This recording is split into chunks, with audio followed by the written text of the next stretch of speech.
ಇವತ್ತು ಸಾಯಂಕಾಲ 5 ಗಂಟೆಗೆ ಬಹಿರಂಗ ಪ್ರಚಾರ ಅಂತ್ಯಗೊಳ್ತದೆ. ನಾಡಿದ್ದು ಬೆಳಗ್ಗೆ 7 ಗಂಟೆಗೆ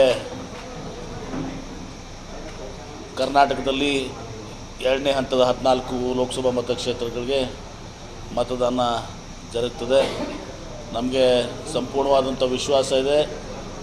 ಇವತ್ತು ಈ ರಾಜ್ಯದಲ್ಲಿ ಕನಿಷ್ಠ ಪಕ್ಷ ನಾವು 20 ಸೀಟ್ಗಳನ್ನ ಕಾಂಗ್ರೆಸ್ ಪಕ್ಷ ಈ ಚುನಾವಣೆಯಲ್ಲಿ ನಾವು ಗೆಲ್ತೇವೆ.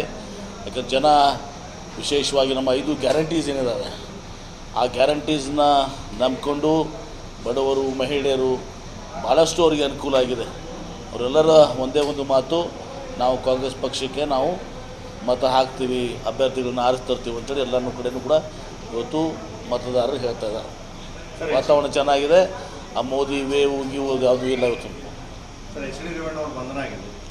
ನೋಡಿ, ಕಾನೂನು ತನ್ನದೇ ಆದಂಥ ಕ್ರಮ ಕೈಗೊಳ್ತದೆ.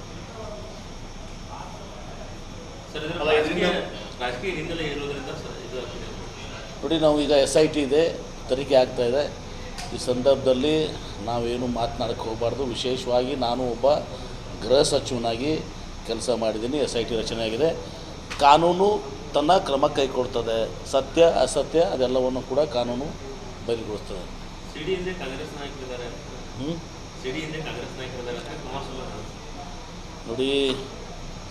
ಕಾಂಗ್ರೆಸ್ ನಾಯಕರಿದ್ದಾರೆ ಅಂತ ತಿಳ್ಕೊಳ್ಳಿ. ಕಾಂಗ್ರೆಸ್ ನಾಯಕರು ಇದನ್ನು ಮಾಡೋಕ್ಕೆ ಹೇಳಿದ್ರ? ಮತ್ತು ಇದು CD ವಿಚಾರಗಳು ಇದು ಭಾಳ ಕೀಳು ಮಟ್ಟದ ಕೆಲಸಗಳಿವೆಲ್ಲ. ಎಲ್ಲೋ ಒಂದು ಕಡೆ ಚುನಾವಣೆ ಮುಗಿದ ಮೇಲೆ ಇವತ್ತು ಎಲ್ಲ ರಾಜಕೀಯ ಪಕ್ಷಗಳು ಕೂತ್ಕೊಂಡು ಈ CD ವೈಯಕ್ತಿಕ ವಿಚಾರಗಳು, ಇದು ಪ್ರಜ್ವಲ್ ರೇವಣ್ಣ ಕೇಸು, ಇದು ಅತಿರೇಕ, ಇದು ಬೇರೆ. ಈಗ ಎಷ್ಟೋ ಕೇಸ್ನಲ್ಲಿ ವೈಯಕ್ತಿಕ ಕೇಸ್ಗಳಲ್ಲಿ ಇವತ್ತು ದಿವಸ ಈ ಯಾರನ್ನೋ ಶಿಕ್ಷಾಕುವಂಥದ್ದು, ಟ್ರ್ಯಾಪ್ ಮಾಡುವಂಥದ್ದು, ಇಂಥವೆಲ್ಲ ನಡೀತದೆ. ಅದು ಭಾಳ ಕೀಳು ಮಟ್ಟದ್ದು. ಆದರೆ ಪ್ರಜ್ವಲ್ ರೇವಣ್ಣ ಕೇಸ್ಗೆ ನಾನು ಇದನ್ನು ತೋರು ಮಾಡಿದೆ. ಭಾಳ ಅತಿ ಗಂಭೀರವಾದಂಥ ಆಪಾದನೆ. ಸುಮಾರು 2-3 ಸಾವಿರ ಜನರ ಒಂದು ಬಾಳನ್ನು ಇವತ್ತು ದಿವಸ ಹಾಳು ಮಾಡಿದ್ದು ಅಂಥೇಳಿ ಮಾಧ್ಯಮದಲ್ಲಿ ಇವತ್ತು ಎಲ್ಲನೂ ಕೂಡ ನಾವು ನೋಡಿದ್ದೀವಿ. ಸತ್ಯಾಸತ್ಯತೆ ಇವತ್ತು SIT ತನಿಖೆ ಆದಮೇಲೆ ಹೊರಗೆ ಬರ್ತದೆ.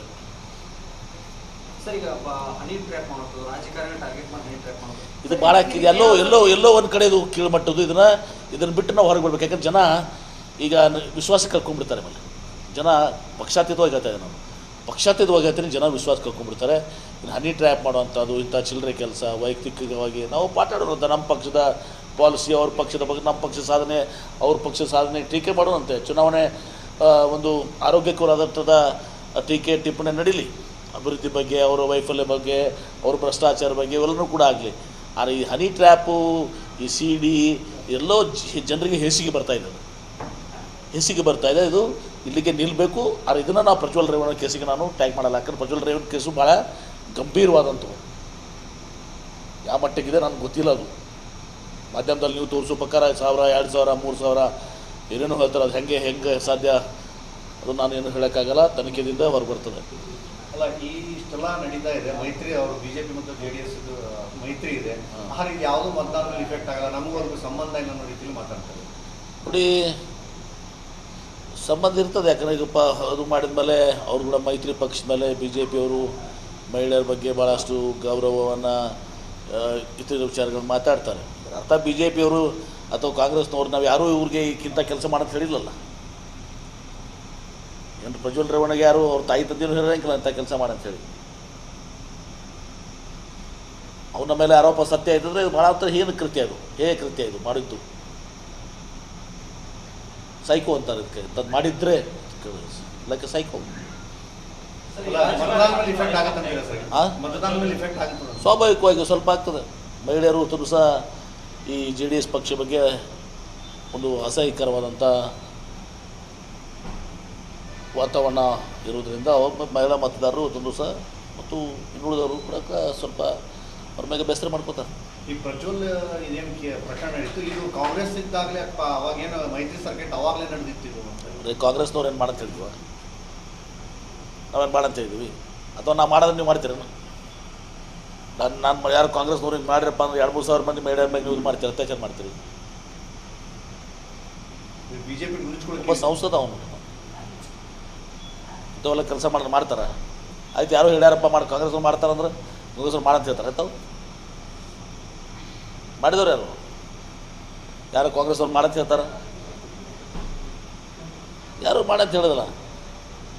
ಸುಮ್ಮನೆ ಅದು 5 ವರ್ಷ 7 ವರ್ಷ ಹಳೇದು ಬೆಳೆದು ಎಲ್ಲ ಹಳೇದು ಇರ್ತದೆ, ಹೊಸದು ಇರ್ತದೆ, ಅಲ್ಲಿ ಇಲ್ಲ ಅಂತ ಹಂಗಿಲ್ಲ. ಹೇಳಿದ್ನಲ್ಲ ಸೈಕೋ ಒಂದು ಇದನ್ನೇ ಹಿಂಗೆ ಇರ್ತದೆ ಮೋಸ್ಟ್ಲಿ.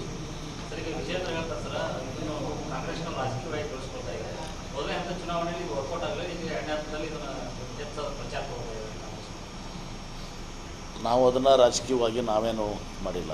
ಬಹಿರಂಗಪಡಿಸಿದವ್ರು ಯಾರು? ನಾನು ಡ್ರೈವರು, ಸುಡುಗಾಡು ಇದೇ ಕಾನೂನು SIT ಎನ್ಕ್ವೈರಿ ನಡೆತದೆ. ಬಿಟ್ಬಿಡಿ ಸಾಕಿ. ನಮಗೆ ಅದನ್ನು ಹೇಳೋಕ್ಕೆ ಜನನೂ ಈಗ ನನಗೆ 2-3 ದಿವಸ ಆಯ್ತು ಜನ ಸರ್ ಏನು ಟಿ ವಿ ಆನ್ ಮಾಡಿದ್ವಿ, ಇವತ್ತು ಬೆಳಿಗ್ಗೆ 60 ಬೆಂಗಳೂರು ಫೋನ್ ಮಾಡಿದೆ. ಸಾಕಾಗ ಸರ್ ಟಿ ವಿ ನೋಡೋದೇ ಬಿಟ್ಬಿಟ್ಟಿದ್ದೀವಿ. ಈಗ ಬೆಳಿಗ್ಗೆ ಎದ್ದು ಕೂಡ ಬರೀ ಪ್ರಜ್ವಲ್ ರೇವಣ್ಣ ಎಟ್ಟರೆ ಅದು ಬಿಟ್ಬಿಡಿ. ಅದನ್ನು ಬೇರೆ ಬೇರೆ ಮಕ್ಕಳಿಗೆ ಪರಿಣಾಮ ಬೀಳ್ತದಲ್ಲ, ನನ್ನ ಮಕ್ಕಳ ಮೇಲೆ ಯಾವ ರೀತಿ ಪರಿಣಾಮ. ನನಗೆ ಇವತ್ತು ಬೆಳಿಗ್ಗೆ ಹೇಳಿದ್ರು ಯಾರೊಬ್ಬರು, ಏನು ಸರ್ ಸಾಕಾಗಿದೆ, ಟೆಲಿವಿಷನ್ ಆನ್ ಮಾಡಿದರೆ ಇದೇ ಬರ್ತದೆ ಪ್ರಜ್ವಲ್ ರೇವಣ್ಣ. ಕಾನೂನು ಕೋರ್ಟ್ ಇದೆ, ಕಾನೂನಿದೆ, ಸರ್ಕಾರ ಗಂಭೀರವಾಗಿದೆ, ಲುಕ್ಔಟ್ ನೋಟಿಸ್ ಇದೆ, ಅವ್ರಿಗೆ ಟೈಮ್ ಲೈನ್ ಕೊಟ್ಟಿದ್ದೀವಿ. ಹಾಜರಾಗಬೇಕಂದ್ರೆ ಭಾಳ ಕಠಿಣ ಪರಿಸ್ಥಿತಿ ಅವ್ರು ಎದುರಿಸ್ತಾರೆ. ಅವ್ರು ಎಲ್ಲೇ ಇದ್ದರೂ ಕೂಡ ಪಾತಾಳದಲ್ಲಿದ್ದರೂ ಕೂಡ ಹಿಡ್ಕೊಂಬರ್ತೀವಿ ಅವರು. ಸರ್ ಮೊನ್ನೆ ಅಣ್ಣಾಮಲೈ ಅವರು ಬಂದಾಗ ಸಿದ್ದರಾಮಯ್ಯ ಅವರಿಗೆ ಹೆಂಗೆ ಅರೆಸ್ಟ್ ಮಾಡಬೇಕು ಅದೆಲ್ಲ ಸರ್ಕಾರದ ಮೇಲೆ ಗೊತ್ತಿರುತ್ತೆ, ಆದರೂ ಬಿಡ್ತಾ ಇದ್ದಾರೆ ಅಂತ ಅವರೇ ಹೇಳಿದ್ರು. ಅಣ್ಣಾಮಲೈ ಪೊಲೀಸ್ ಆಗಿದ್ದವರು, ತುಸು ಪೊಲೀಸ್ ಕಾನೂನುಗಳು ಹೇಳಿರ್ತಾರೆ. ನಾನು MP ಪಾಟೀಲ್ ಗೊತ್ತಿರಂಗಿಲ್ಲ ಕಾನೂನು ಸೆಕ್ಷನ್. ನಾವು ರಾಜಕೀಯ ಭಾಷಣ ಮಾತಾಡ್ಬೇಕು ಮತ್ತೇನಿಲ್ಲ. ಇದೇ ಬರೀ ಸರ್ ಇದು ಒಂದು ಸರ್ ಮತದಾನಕ್ಕೆ ಈಗ ಅಂದರೆ 2ನೇ ಹಂತದ ಏನಿದೆಯಲ್ಲ ಅಲ್ಲಿ ಎಷ್ಟು ಕಾಂಗ್ರೆಸ್ ಬರ್ಬೋದು? ಮೊದಲೇ ಹಂತ 2ನೇ ಹಂತ ಕೂಡಿ ನಾವು ಕನಿಷ್ಠ ಪಕ್ಷ 20ರಿಂದ 22 ಸೀಟ್ ಗೆಲ್ತೀವಿ. ಅಲ್ಲಿ ಈಗ 2ನೇ ಹಂತದ ಮತದಾನ ಇದೆ ಸರ್. ಇಲ್ಲಿ ಎಷ್ಟು 14ರಲ್ಲಿ 10 ಗೆಲ್ತೀವಿ ನಾವು. ಮೊದಲನೇದರಲ್ಲೂ ಕೂಡ 10 ಗೆಲ್ತೀವಿ, ಇದರಲ್ಲೂ ಕೂಡ 10 ಗೆಲ್ತೀವಿ. ಕನಿಷ್ಠ ಪಕ್ಷ 20 ಸೀಟ್ಸ್ ಗೆಲ್ತೀವಿ minimum. It may cross minimum 20 also, 22-24 ಹೋಗ್ಬೋದು. ಮೋದಿದು ಏನು ಅವ ಈ ಸರಿ ವರ್ಕೌಟ್ ಆಗಲ್ಲ, ಏನೂ ಆಗಲ್ಲ. ವಿಶ್ವಾಸ ಕಳ್ಕೊಂಡ್ಬಿಟ್ಟಿದ್ದಾರೆ. ಏನೂ ಆಗಿಲ್ಲಲ್ಲ. ಅಚ್ಚೇ ದಿನೂ ಬಂದಿಲ್ಲ, ಯುವಕರಿಗೆ ಉದ್ಯೋಗ ಸಿಕ್ಕಿಲ್ಲ. ನಾ ಖಾನೆ ದೂಂಗ ಎಲೆಕ್ಟ್ರಲ್ ಬಾಂಡ್ಸ್ನಾಗ ಎಲ್ಲ ಅದು ಬಹಿರಂಗ ಆಗ್ಯದ. ಹೀಗಾಗಿ ಯಾವುದೂ ಮೋದಿಯವ್ರದ್ದು ಯಾವುದೂ ವರ್ಕೌಟ್ ಆಗಲ್ಲ. ಇನ್ನು ಕುಮಾರಸ್ವಾಮಿ ಹೇಗೆ ಇದು 65 MLAs ಬೇಕು ಸರ್ಕಾರ ಕೊಡಬೇಕಂದ್ರೆ. ಪ್ಲಸ್ ಅವ್ರದ್ದೇ ಕುಮಾರಸ್ವಾಮಿ ಅವ್ರದ್ದೇ ಈಗ ಪ್ರಜ್ವಲ್ ರೇವಣ್ಣ ಕೇಸ್ ಆದ್ಮ್ಯಾಗ ಆ MLAಗಳು ಬಂದು ಇಲ್ಲಿ ಸೇರ್ತಾರೆ. ಅವಾರ್ಡ್ ಸೇರಿದ್ರಂದ್ರೆ 2/3 75 MLA ಬೇಕಾಗ್ತವೆ. 75 MLAದನ್ನ ರಾಜೀನಾಮೆ ಕೊಟ್ಟು ಶಿಶಿ ಇಲ್ಲ ಕಿಂಡ್ರಿಸಿ ಹಗ್ರದನ ಅದನ್ನು ಮುನ್ಸಿಕಪ್ಪ ಅದು